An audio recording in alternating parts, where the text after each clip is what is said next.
Hello and welcome to this Revision Monkey video on what's going to be in the Combined Chemistry Paper 1 for foundation pupils studying the AQA specification. So some things to look out for Chemistry Paper 1. Evaluate questions. As a reminder, you need advantages, disadvantages and your own justified conclusion. Compare questions, need similarities and differences in your answer. And explain questions means why, so include as much scientific detail as possible. And the questions won't remind you to include these things, so these are the things that you need to remember to help structure your answers. So for Chemistry Paper 1, I recommend you to brain dump the following things, which means as soon as they say you can start the exam, write these things down somewhere on your paper. The first one is the equation concentration equals mass divided by volume. I'll go through this later, but this is one that you will need for paper 1. And please bear in mind for later that this can come up in paper 2 as well. So a really important equation to learn. Secondly, that centimetres cubed can be converted to decimeters cubed by dividing by 1,000. So if you want to get 3 marks in a concentration calculation question, you'll need to be aware of that conversion as well. And finally, always good to put down uncertainty equals range divided by 2, because that can come up in biology, chemistry or physics. So those 3 things I recommend you to brain dump as soon as they say that you can start the exam. The required practicals for combined science are salts, endo and exothermic reactions, and electrolysis. So do take time to learn these properly because they'll be worth 15% of the marks in the exam. So let's start off with this one for salts. You might be asked to make a salt, for example, copper chloride. You need to think to yourself, if you're not given the other information, what acid would you need to make a chloride? And that's hydrochloric acid. And what would you need to add to make copper? So it's often something that's an oxide, so copper oxide in this case. If you're asked to make calcium sulfate, you'd need calcium oxide and sulfuric acid. So look carefully about what you're asked to make, and then you'll know what acid to use. So in this case, we've got a solid, this state symbol means solid, mixing and reacting with our acid. So we'd add into a beaker solid and our acid, but it's important to add this solid in excess. That means keep adding it until no more will react. Because you've got excess in there, you will then need to filter it using a conical flask, a funnel, and don't forget the filter paper in here, and that will collect any of the excess solid that you don't need. So in here, you should have your copper chloride solution in the water. So copper chloride solution, copper chloride dissolved in the water. You then need to heat that up over a Bunsen burner with a tripod and gauze in an evaporating dish. But the important thing is you only want some of the water to evaporate. You don't want it to go really dry, otherwise you will not make crystals. So heat it up until some of the water is evaporated, and then you will take it off and leave it to cool slowly, and then you will get your lovely crystals forming. So that's making salt crystals. The next required practical is the endo and exothermic reactions practical. What I want you to think about is if this is the reaction going on here, and you put a thermometer next to it, in an endothermic reaction, it will take in heat from the surroundings. So that will actually mean that the reading on the thermometer will go down. There'll be a temperature decrease in the surroundings because that's what the thermometer is measuring. It's measuring the surroundings. Whereas the exothermic reaction, if your reaction is here and it is giving out heat to the surroundings, your temperature on the thermometer is going to go up, because it's measuring the surroundings, and if it's receiving heat from this reaction, it is going to go up. So a couple of key things then. You'll be asked to perhaps design an experiment for an endothermic reaction. I imagine they'll give you help with the chemicals, but it's often something dissolved in water. for an endothermic. So you'd put your reactants in there. And the important thing for this practical is improvements. You can improve it if it's using a polystyrene cup like this. It's because you don't want to transfer any heat to or from the surroundings. Otherwise, that will affect your experiment. So that's one thing, using a polystyrene cup. Look, if it doesn't have a lid on it, that's going to be improvement. Put a lid on it and surround it by insulation, something like cotton wool. Those two things here are crucial to improving the experiment because we don't want the temperature change to be affected.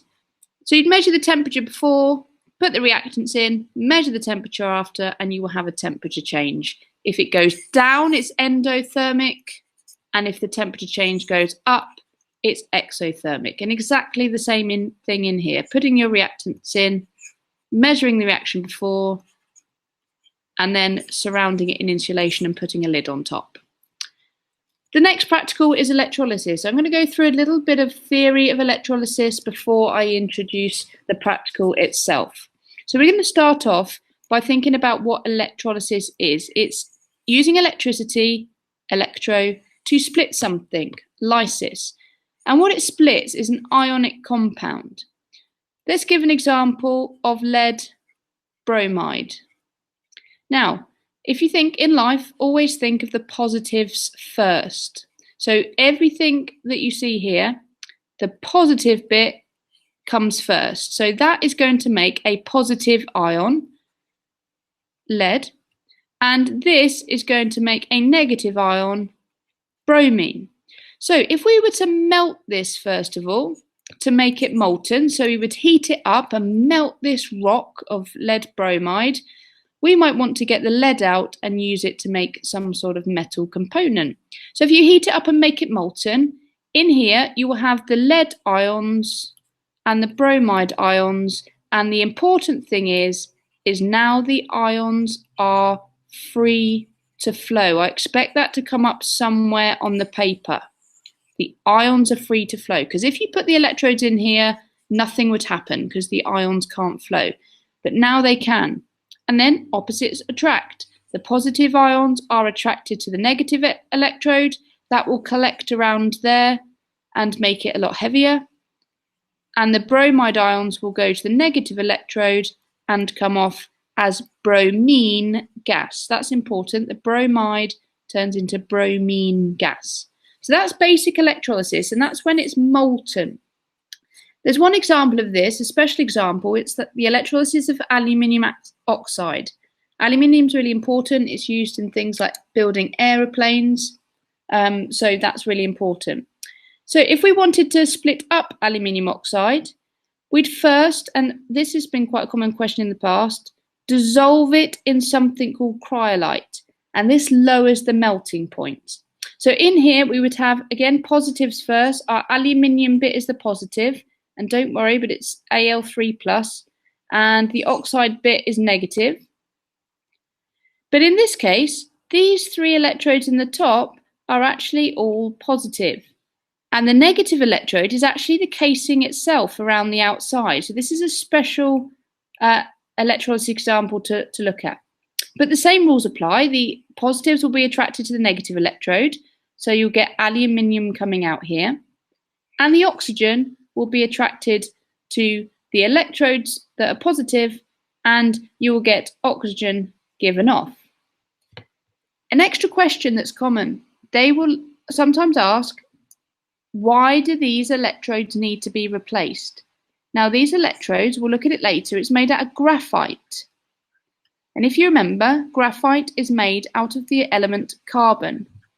So if oxygen goes to the electrode, sometimes that will react with the carbon, and carbon and oxygen make carbon dioxide. That is also given off, and therefore these electrodes have to be regularly replaced. So this is where electrolysis gets a bit difficult. In the previous example, we were looking at when we just heated them up and melted them to make them molten. However, if you had a rock, there's another way that you could get that into a liquid. So we've got a substance, our powder or a rock. And rather than heating it, we can dissolve it in water. Hence, I've now called this substance a sodium chloride solution. That means it's dissolved in water, and we've got aqueous there. Now, again, the first bit's positive, so sodium is positive, and the chloride ion is negative. But this is where things get a little bit more difficult, and this is your required practical one. Because you've dissolved it in water, the water actually splits up into H+ and OH- ions. So if we move to the chamber over here, in this chamber we have sodium ions, we have chloride ions, hydrogen ions, and hydroxide ions. So it's made difficult now because there's two things that are positive and two things that are negative. This is where we look to these very difficult rules at the top. Let's look at this rule first of all. This is the rule for the positive electrode. It says if a halide ion is present, and that is something that's from the halogens in group 7. So if we've got something from group 7, that will go to the electrode. If not, the hydroxide ion will go there and oxygen will be produced. So at the positive electrode, we've got two negative ions. Here they are, the chloride and the hydroxide. So the rule is, if one of these is from group 7, that will go there. If not, the hydroxide ion will go there and produce oxygen. So we look at these two, have a look on the periodic table, and actually we'll find that the chlorine is in group 7. So for this one, the chloride ion goes to the electrode and chlorine is produced. At the negative electrode, we have two positives. And the rule here for the negative electrode is the least reactive of the positive ions will go to the electrode. Now, that is normally hydrogen, because hydrogen is very low down on the reactivity series, and it says the least reactive one will go to the electrode. The only cases that you need to worry about, really, are copper and silver. If you have something that was copper chloride or silver chloride, then the copper is less reactive than hydrogen, and that will go there instead, and the same for silver. But in this case, the least reactive element, hydrogen, goes to the electrode, and that comes off as hydrogen. And left in solution then, you've got a positive sodium and a negative hydroxide that will react to form sodium hydroxide. The next example is again a solution. Let's look carefully. It's aqueous, that means it's dissolved in water. So let's split again. The first thing is positive, copper. The second thing is negative, sulfate. And then we've got the water ions in there as well, hydrogen and hydroxide. So we use the rules. So for the positive electrode, if there's a group 7, a halide ion present, that will go to the electrode. So let's have a look. We've got SO42- and hydroxide. None of those are in group 7. So we say that the hydroxide ion goes there and produces oxygen. And the negative electrode, we look at the ions, we've got copper and hydrogen. And if you remember, I said before that hydrogen's pretty low down in the reactivity series, but copper and silver are actually less reactive. So the copper will go to the electrode and coat it there, turning into copper. We're going to move on to look at math skills. To surface area volume ratio. That is something that could come up again. It could come up in chemistry or physics again. Looking at graphs, drawing graphs, tables, reading data from tables. Uncertainty is range divided by 2. So that's definitely an equation to remember. Uncertainty is range divided by 2, and they could ask you to calculate averages.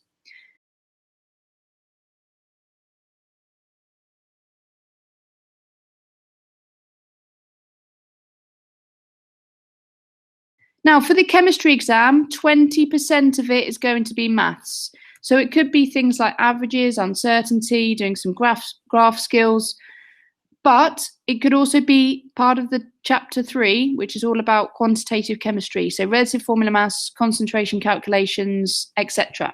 So we'll go through a few of these bits just now. The first one that we'll start off with is calculating relative atomic mass.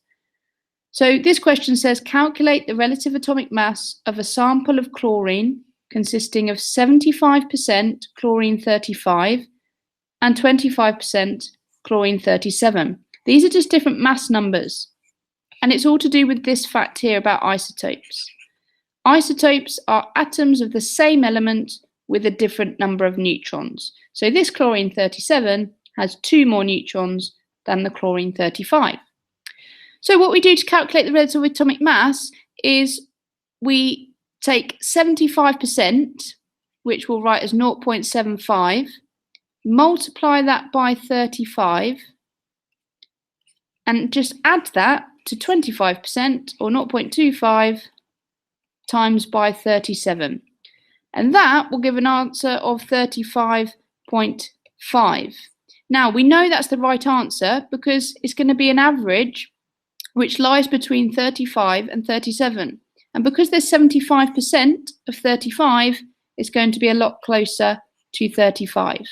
In the exam, they might give you 3 or 4 isotopes, but you do exactly the same thing. If you want to divide afterwards, you can, because if you'd done 75 times 35 and then added that to 25 times 37, you would have had a really big answer like this, and then you'd need to know to divide by 100 to get 35.5. Right, the next one is relative formula mass. Really common. They gave you in the exam last time a really tricky one last year, but this is the basics of it.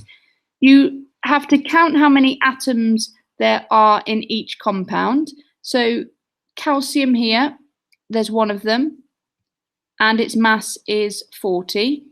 So 1 times 40. Add that, there's 1 carbon, so add that to 1 times 12. And add that to 3 times, and let's look at oxygen, 16. So you basically want the mass of the whole formula, hence why it's called formula mass. So if we do that, we would get the answer of 100, and it has no units because it's relative mass. For this one, I just wanted to put a difficult one on because if you see anything in brackets, that's multiplied by the number outside the bracket. So magnesium, there's just 1 of those. And I'm just getting the 24 from here. There's just 1 of those. And all of this in the bracket needs to be multiplied by 2. So we need to add that to 2 lots of 14 for nitrogen, and then 3 lots of 16 for the oxygen. And if we do that, we will get a total relative formula mass of 148. And you may well see that written as MR, relative formula mass. Now, using these numbers, we're going to look at another skill called percentage mass. I find it easy just to remember that percentage is a little number divided by a big number times 100, certainly when we're looking at science calculations. So this says calculate the percentage by mass of nitrogen in magnesium nitrate. So we want to know the mass of the nitrogen divided by the mass of the whole lot. So we've just worked out the mass of the whole lot as 148. So we just want the nitrogen, and because it's in brackets, we need 1 nitrogen multiplied by 2. So it would be 28, because nitrogen is 14, multiplied by 2 is 28, divided by 148, and then times by 100. So we've done the mass of nitrogen divided by the whole thing times 100, and that will give us 18.9%. If we do a similar thing by here, this says calculate the percentage by mass of carbon in calcium carbonate. So we want the carbon, and there's just 1 of those, and that has a mass of 12, divided by the relative formula mass that we've just worked out on the previous slide, which was 100, times 100 will give us 12%.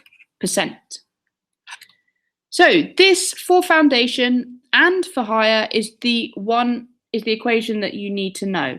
Now for foundation, this is the only real equation that you need to remember. So please brain dump that as soon as you get into the exam. Concentration is mass over volume. Now concentration is measured in grams per decimeters cubed. That means the mass must be in grams and the volume must be in decimeters cubed. What they'll do is sometimes trick you out by giving you the mass in kilograms, okay, in which you need to, because it's kilo times 10 to the 3 or times by 1,000 to get it into grams. And the volume, they give it to you in centimeters cubed. Get yourself an easy mark. If you see centimeters cubed, divide it by 1,000 to turn it into decimeters cubed. So let's look at this one. It says, what's the concentration of a sodium chloride solution made from 2 grams, that's the mass, of sodium chloride dissolved in, there's your banana skin, 200 centimeters cubed of water. They're trying to make you slip up. So that's the volume, but we need to divide that by 1,000 to turn it into decimeters cubed. So we get 0.2 decimeters cubed. So that gives us 1 mark, and we then put our numbers in the equation. So the concentration is what we want. So concentration equals mass 2 divided by volume 0.2, which gives us an answer of 10 grams per decimeters cubed. So in the exam, definitely want to remember, and definitely worth writing down this tonight on a post-it note so you remember this one. Now, you may be asked to rearrange it as well. So if you notice that they're asking you to calculate mass or volume, you're going to have to rearrange it. We're going to look at balancing equations, something that people hate, but just give it a go. At least if you get to this stage, you'll give yourself a good try at getting it. What I recommend you do is do a little wiggle down where the arrow is and show you're working by counting atoms. Zn, there's 1 of those. Oxygen, there's 2 of those. On the other side, ZnO, so zinc, 1, 1, 1. So we've just counted how many atoms are on each side. We then need to look at which one we need to balance, and at the moment it's the oxygens. So the only place you can put numbers is in front. So let's put a number there, 2. That will make now 2 zincs and 2 oxygens, like so. We're still not balanced out because the zinc's not balanced out. So 2 there, and we need a 2 there. And now that is our balanced equation. Now for the next one, I've given this to you because often when you have 2s and 3s, you're going to have to make them up to multiples of 6s. So the same working out, Cl, there's 2 of those, Al, there's 1. Al, there's 1 of those, and Cl, there's 3. If you write it the right way around, it will help you, sorry. Cl3, Al1. So this is the one that we need to balance up, the Cl. So if we try and make it multiples of 6, if we put a 3 there to make 6 and a 2 there, that will make 2 aluminiums and 6 chlorides, or in that equation it's a chloride, so 6 of those. And then we double check and we still need to balance out the aluminiums. So we put a 2 there, and that will give us 2 overall. So do give these a go, even if you find them tricky. Just it's trial and error, and as long as you've got the same number of atoms either side, that's conservation of mass, that no atoms are lost or gained. Okay, so that's why these are important. Conservation of mass. Okay, let's move on to a few of the key topics. Let's remember that we're looking at topics 1 to 5 for tomorrow. Okay, 1 to 5 in your revision guide. So some basics to start off with. You might be asked to complete a table like this. Protons and electrons both have a relative mass of 1. And for the electron, you can write very small. Protons are positively charged, +1. Electrons are negatively charged, -1. You can't just put plus or minus. You have to show that they're directly opposite. Okay, so it has to be +1, -1.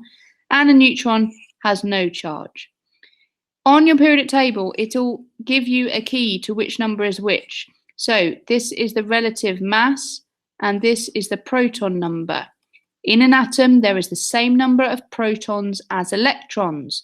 So this also tells you the number of electrons. So if you're asked to work them out, PEN, proton says 11, electron says 11, and the neutrons is the mass, take away the protons, so there'll be 12 neutrons. You may be asked to draw it, remembering starting on the inner shell, that can have 2 electrons. The next shell can have up to 8. And because we've used 10 already, we just need one more in the case of sodium, so that goes on the outside. I know sodium's in group 1 because it has 1 electron on its outer shell. Okay, let's look at the development of the model of the atom, because we didn't always think it was like what we know today. So that was the plum pudding model that we started off with, an early model. It's got a sphere of positive charge with electrons embedded in it. So electrons were the first thing we knew about, okay? And we just thought the rest of it was a sphere of positive charge. We didn't necessarily think it was solid, but we knew it was a sphere of positive charge. Then we did the alpha particle scattering experiment, okay? Alpha particles are a helium nucleus, so they are positively charged. So these particles here are positively charged. They got fired at a really thin piece of gold atoms, and this is the main results that they got. Most particles went straight through, like shown, and this showed them that actually most of the atom was empty space. Some particles were deflected, okay, so I haven't shown them on there, but I'll draw them now. They kind of went close to the gold atoms, but because they're positively charged, they were deflected away. So some were deflected like so. And this showed them that the nucleus was positively charged because it was repelling the positively charged alpha particles. And then finally, very, very few were in this scenario here, which I'm just circling, whereby they were deflected straight back. So that showed them that actually the nucleus was very small and concentrated in the middle. So then they came up with a nuclear model which looks something like that. A positively charged nucleus with the negative charges around the outside, the electrons around the outside. This was further developed by Bohr, who said electrons orbit at specific distances, and that's when he came up with these energy levels. And then Chadwick finally discovered the neutron. So it was the electrons first, then the protons, and then the neutrons. Moving on to the periodic table. Mendeleev came up with a periodic table that you should be able to recognise as the one that's got several gaps in it. Now, he left gaps for undiscovered elements. He did not force all of the elements into certain places. He knew that there must be things that they'd not discovered yet, and he even predicted the properties for these. He predicted things like melting points and boiling points. He ordered them by atomic mass, okay? But he moved some of them if the properties fitted better. So mostly they ordered by atomic mass, but if the properties fitted better, he might have moved them around a little bit. But there were still some differences to today's periodic table, because this is the modern periodic table over here, and we actually order it by atomic number.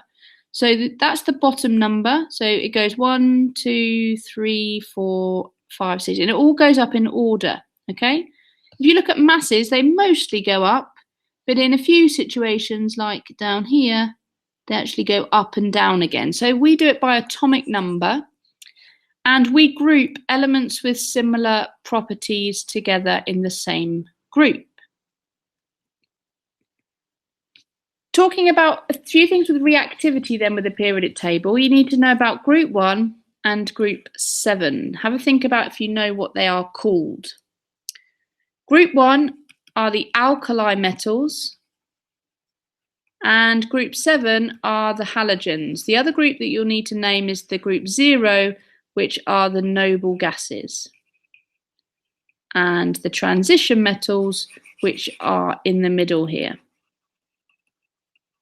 Okay, so those are the ones that you're going to need to name. Let's look at group 1. You might be asked about reactivity. So lithium here, and yes, you might be asked to do dot and cross diagrams in your exam. Lithium has 3 electrons, like so. And don't forget, it's positively charged, positive charge is in the middle, and it's got 3 protons in the middle.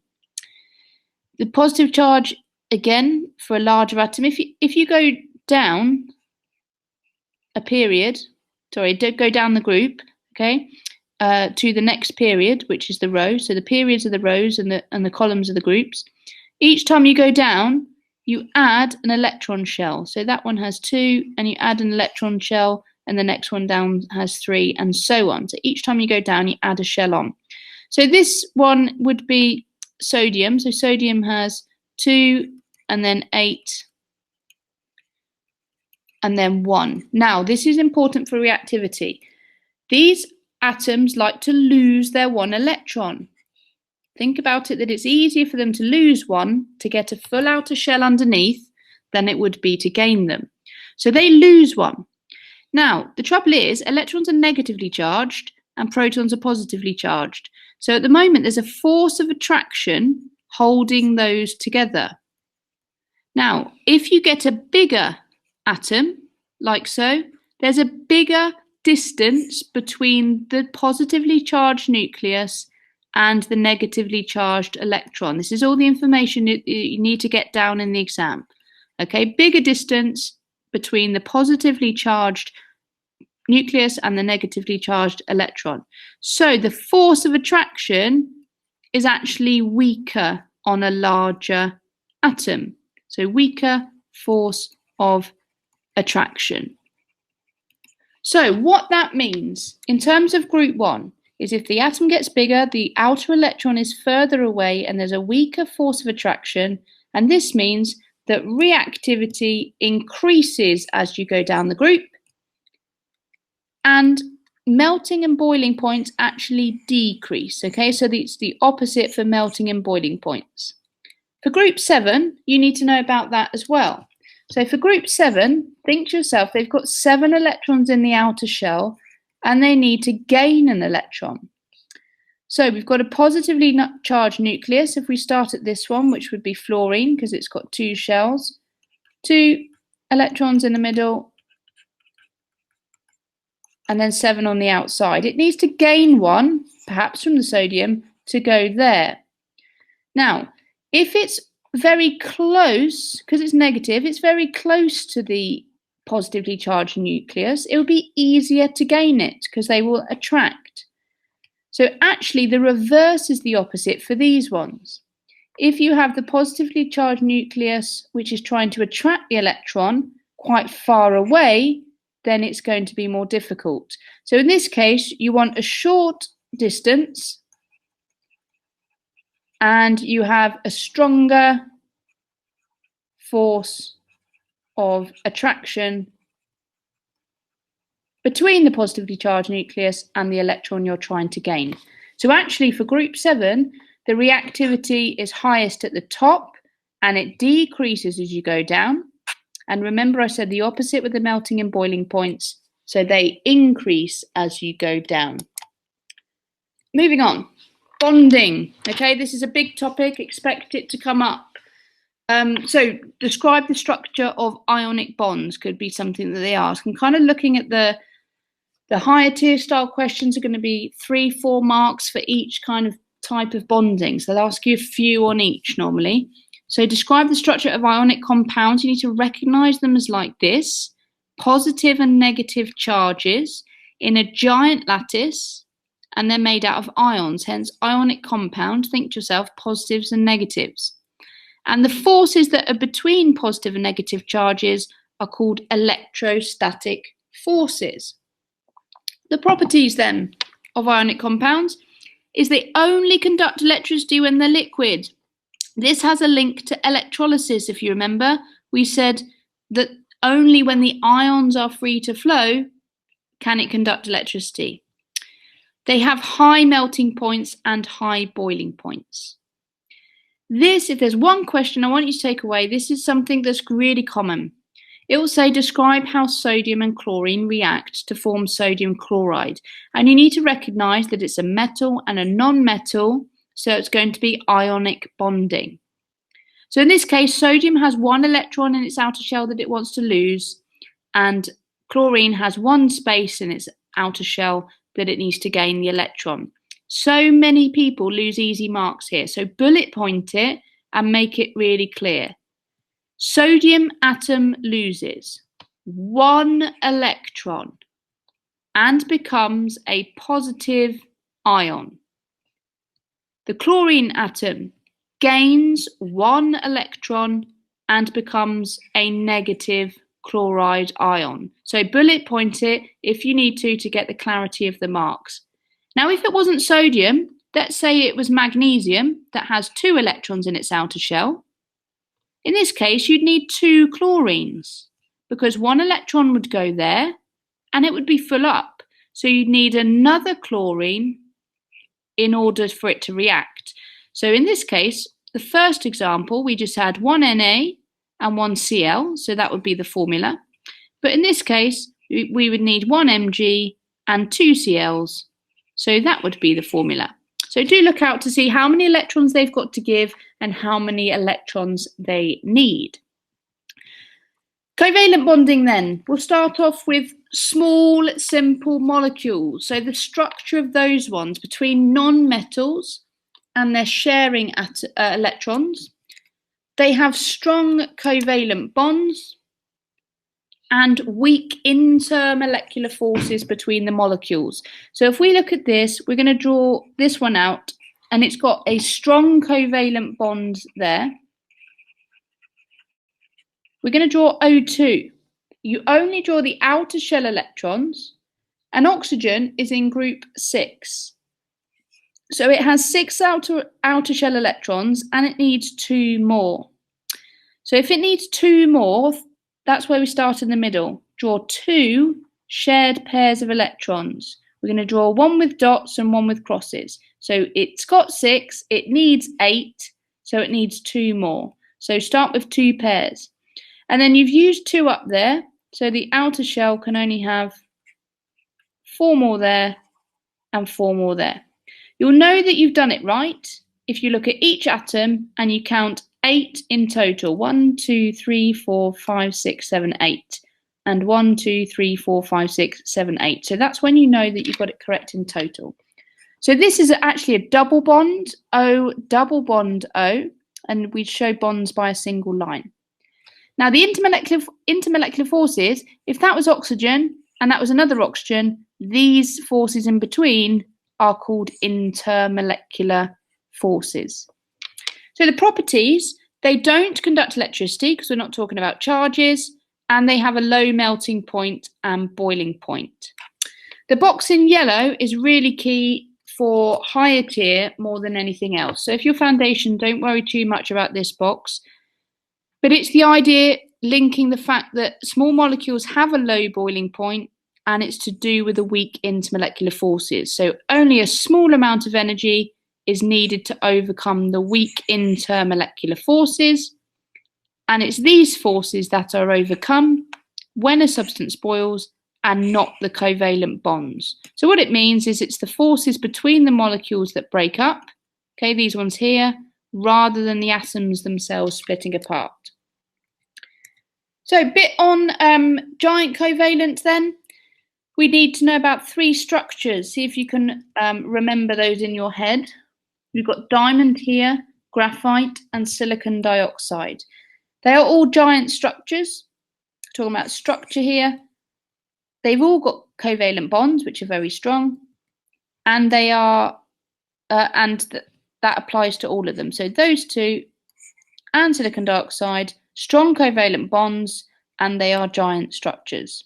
Now for diamond in particular, we'll look at a couple of individual points about the structure, It's made out of carbon, hence why it's just one type of atom there. And each carbon makes 4 bonds with other carbons. That's important. Diamonds are forever. Just made that one up. There you go. Diamonds are forever. They make 4 bonds with each carbon. The graphite here is also made out of carbon, but this time each carbon atom bonds with 3 others. So if you've got a carbon here, that bond is bonding with another carbon. We've got another carbon here, another carbon here, and then we'll have 1 electron. And this electron that's left over, because it's not bonding to a carbon, because you've already got 3, is delocalized, and that can move around. And if you've got a moving charge, that means it can conduct electricity. And the silicon dioxide is made, the graphite, let's add this bit, The graphite has layers that slide easily, and between the layers you have weak forces of attraction, which means that they can slide very easily. Silicon dioxide then is made out of silicon and oxygen and is sometimes called silica or silicon dioxide. Moving on to the properties, they share very similar properties. Because they're giant, they have a high melting point and boiling point, unlike the small molecules that have low melting and boiling points. They are very hard. Diamond is very hard. Not all of them, sorry. Diamond is very hard. It's one of the hardest substances on Earth. And graphite, the extra thing you need to know about it is it conducts electricity. So when you talk about properties, think about whether it conducts electricity or not. Think about whether its boiling points are high or low. Okay, fullerenes, something which you probably have avoided revising, but fullerenes may well come up. Fullerenes are made out of carbon and they are special structures. So the first one we'll talk about is Buckminster fullerene, which is C60. It's this spherical shape here. It's a very, very small particle. And if you're doing separate, it's a nanoparticle. It's made out of hexagons and pentagons tessellated together. And this means it makes a good catalyst because it has a large surface area, okay, in terms of its volume. So really, it would be better to say it has a large, like we've done before in biology, surface area to volume ratio. It's good for drug delivery because it acts like a cage. You can make this around a particular drug and allow it to transport it around your body.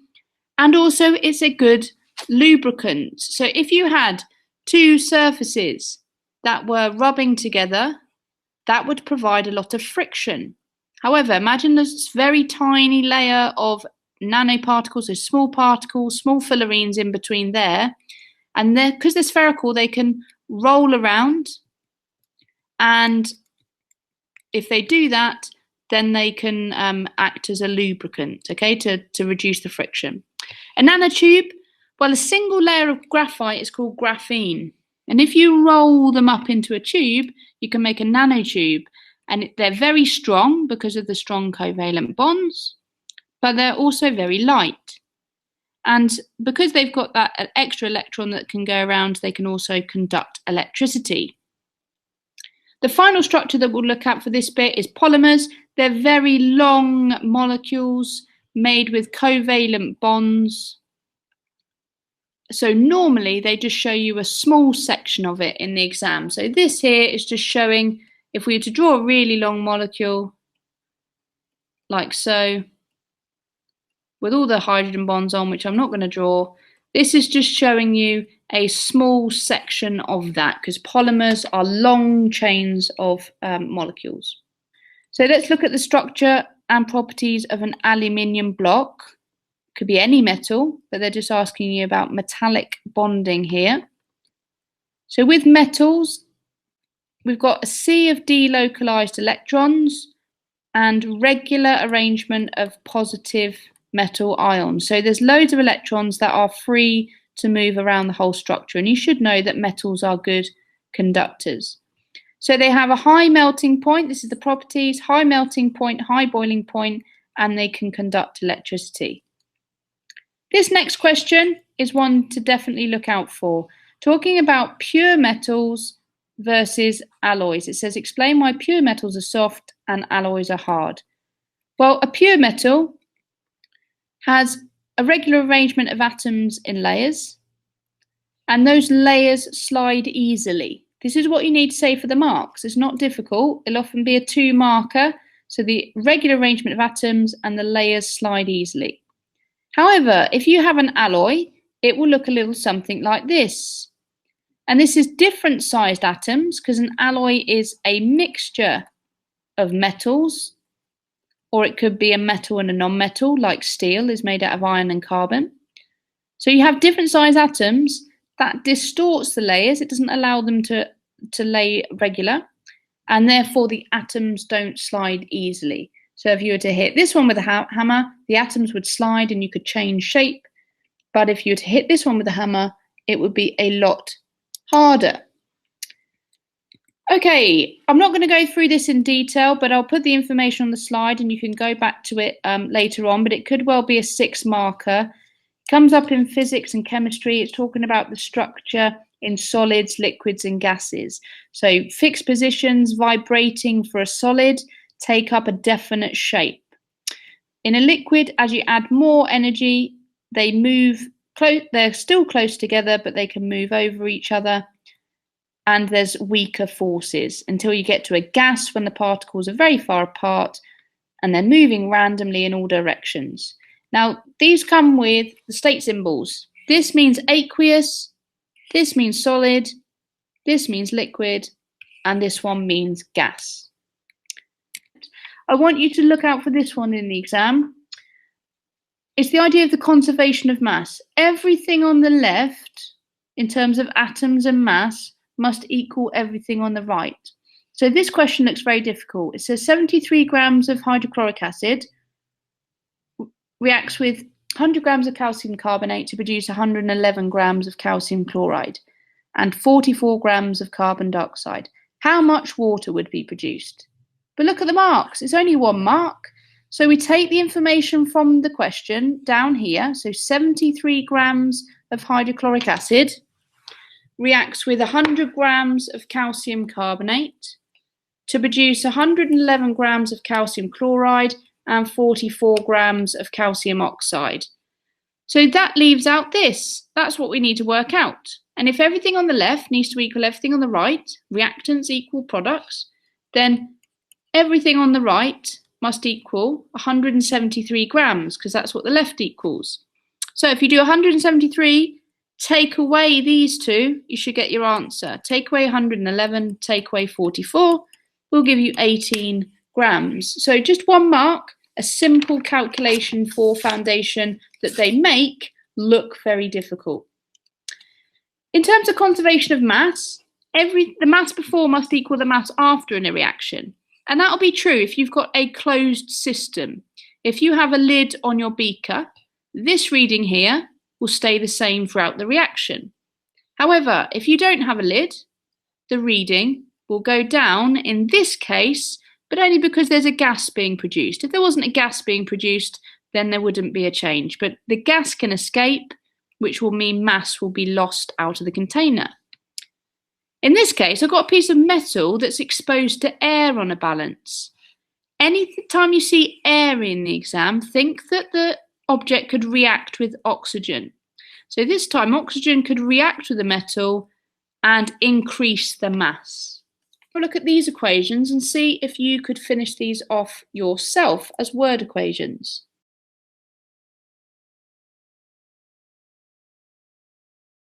Okay, let's have a look at these equations then. So these come up in the chapter 4. You make a hydroxide. So potassium hydroxide and hydrogen gas is given off. If you just add a metal to an acid, again, a simple thing, because we're just adding a metal on its own. Whenever you just add a metal on its own, it's hydrogen that's made. But this time, because it's hydrochloric acid, you make a salt, and it's chloride salt. So you make iron chloride plus hydrogen. The one below, you would make sodium nitrate, but this time, because it's not just a metal, it's sodium oxide, think to yourself, it's not hydrogen anymore, it's water. Okay, so this is a neutralization reaction. The one below, iron hydroxide plus sulfuric acid, would make iron sulfate, and again, because it's iron hydroxide and not just iron, it would make water. Sulfate because it's sulfuric acid. So look here, hydrochloric acid makes chloride, nitric acid makes nitrates, and sulfuric acid makes sulfates. And the final one, we've got an acid reacting with not just a metal, it's a zinc carbonate, a metal carbonate, but this is what I want you to look out for, carbon. If you see the word carbon in there, it not only makes the salt and water, but you also make carbon dioxide. So zinc chloride plus water makes carbon dioxide. The final little bit then, looking at energy changes. So this is where the exo-endothermic reactions come in. So hand warmers are everyday examples of exothermic reactions, or self-heating cans. You can have food in a can that will that heat up by itself if you engage the chemical reaction. And this is the reaction profile. In an exothermic reaction, the reactants have more energy than the products. So you can literally write how you know, because the products are lower than the reactants on the energy profile. You may need to draw the activation energy. This is the minimum energy needed for a reaction. Activation energy, the minimum energy needed for a reaction to happen. I'll just do a dotted line to make it really accurate. It's always from the reactants to the top of the peak, like so. So that is our activation energy.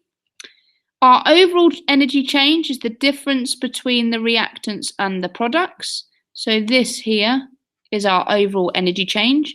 You may sometimes see it as change in heat, okay, delta H, change in heat. And the final thing is a catalyst. You may see the effect of a catalyst, which is to lower the activation energy. So a catalyst does two things. Yes, it speeds up a reaction, but it does this by providing an alternative pathway. Excuse my handwriting, with a lower activation energy. So you show this on your graph with a line with a lower activation energy. So it still goes from reactants to products, but it has a lower activation energy than the first one. So endothermic then, used in things like sports injury packs, because you want the heat from your knee injury to be taken into the reaction. And it's the opposite reaction profile. So energy is taken in, so the product line is higher than the reactants. So combustion is an example of a chemical reaction that is exothermic, and thermal decomposition, where you take in heat to break down something, is an example of an endothermic reaction.